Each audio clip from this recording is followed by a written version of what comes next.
안녕하세요. 운동하는 의사 닥터 천재현. 네, 저는 오늘 진행을 맡은 황인혜입니다. 오늘은 건강과 면역이라는 측면에서 비타민 D에 대해서 알아보도록 하겠습니다.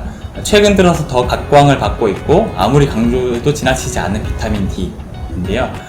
비타민 D는 사실 햇볕을 통해서 피부에서 합성될 수 있는 비타민 중에 하나입니다. 충분한 야외 활동을 하면 결핍될 수 없는 비타민인데요. 하지만 주중에는 일하는 시간 때문에 보통 사무실, 실내에 계시기 때문에 햇볕을 쬐을 시간이 없는 현대인들에게서는 특히나 부족하기 쉬운 비타민입니다.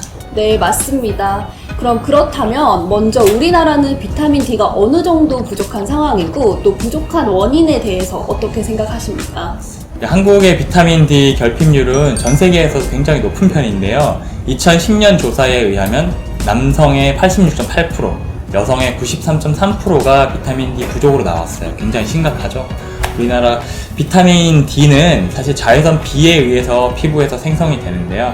자외선 차단지수 SPF 한 15 정도 되는 화장품만 사용을 하더라도 비타민 D 생성이 많이 방해받습니다.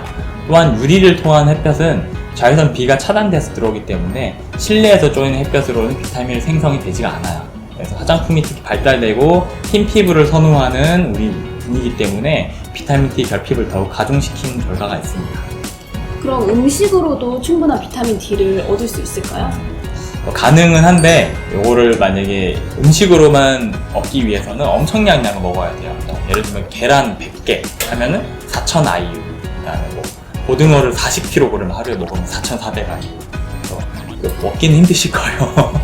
그럼 비타민 D가 결핍인지 아니면 충분한지를 어떻게 알 수 있을까요? 사실 제일 좋은 거는 피 검사를 1년에 한 번 정도 하면서 어느 정도 유지가 되는지를 알 수 있거든요. 본인이 꾸준히 비타민 D를 섭취를 했다고 해도 이 혈중 농도가 어느 정도 유지되는지가 가장 중요한 수치라서요. 보통 비타민 D 정상 수치는 한 30에서 100 나노그램 per cc당 나노그램 정도 되는데요. 특정 질환의 목적이 있는 경우에는 정상 중에서도 조금 높은 수치, 말하자면 50에서 70 나노그램 cc당 그 정도 고농도를 유지하는 것이 좋습니다. 비타민 D 메가요법이라면 어떤 의미인가요? 사실 골연화증이나 구루병을 고치기 위해서는 하루에 한 400 IU 정도면 충분합니다. 하지만 비타민 D는 이런 구루병뿐만 아니고 전신에 걸쳐서 각 기관마다 작용하는 충분한 양의 비타민 D가 필요로 합니다. 하루에 몇 단위를 먹는 것보다는 실제로 혈중 비타민 D 수치가 중요하고요. 사람마다 비타민 D를 흡수하는 정도가 수치가 다 제각각이기 때문에 아까 말씀드렸듯이 1년에 한 번 정도는 수치를 검사해서 섭취를 좀 조절해 주는 게 필요합니다. 그럼 혹시 비타민 D 수치가 너무 높으면 어떤 부작용이 발생할 수 있나요? 걱정이 되실 수 있는데요. 보통 cc당 비타민 D를 100에서 150 나노그램 정도로 과다 섭취를 하거나 그 이상이 되거나 그런 경우에는 간혹 독성이 발현되는 경우가 있습니다. 가장 큰 부작용은 고칼슘 혈증이라고 하는데요. 혈중의 칼슘이 너무 높아진 거예요. 이런 경우에는 의도적으로 이렇게 높은 수준의 비타민 D를 많이 원하시는 경우에는 이게 걱정이 되신다면 비타민 K라든가 마그네슘을 섭취를 해서 이 부작용을 줄일 수 있습니다.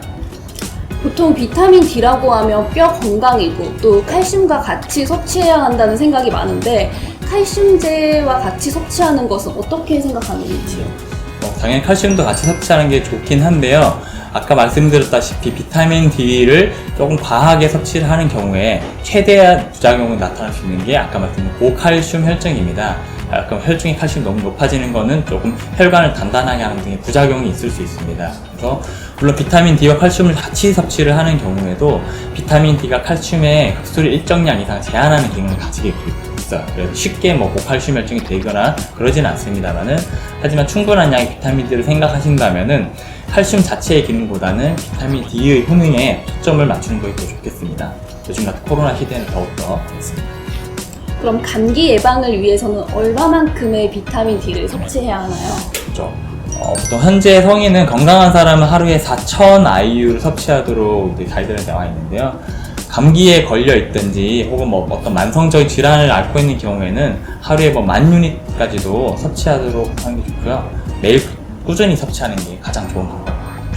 그럼 또 커피나 알코올 같이 섭취할 경우에도 비타민 D의 생성에 영향을 미치나요?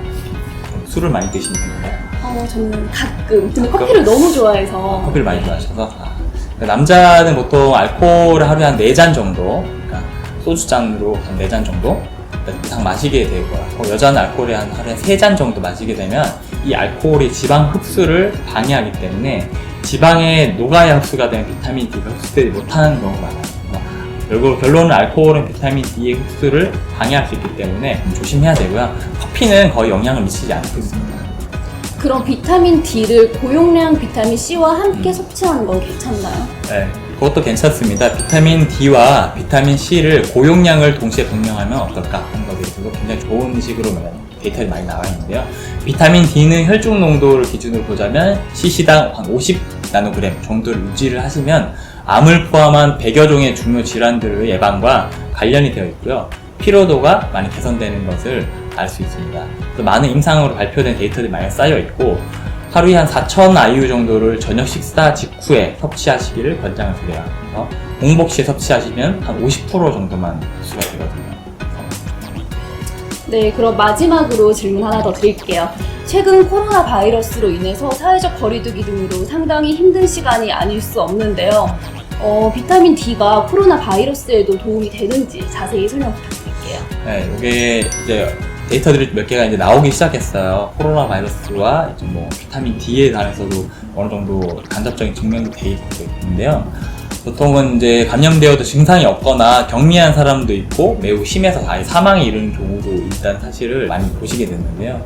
특히 코로나 바이러스로 사망 원인을 보면은 이 바이러스가 폐를 공격해가지고 급성 폐 손상으로 사망하는 경우가 많은데요.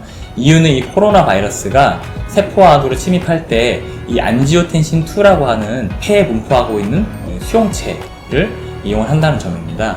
그래서 비타민 D는 안지오텐신2 단백질과 상호작용하는 것으로 알려져 있는데요. 그 과정에서 안지오텐신2를 다른 방향으로 변화시키는 이런 효소가 있는데 거기에 사실 작용을 하거든요. 결론은 안지오텐신2가 높아지게 되면은 결론적으로 폐 섬유화가 유도가 된다고 보시면 됩니다. 그래서 비타민 D 같은 경우에는 이 수치를 약하게 만들어줘요. 안지오텐신2를 낮춰줘요.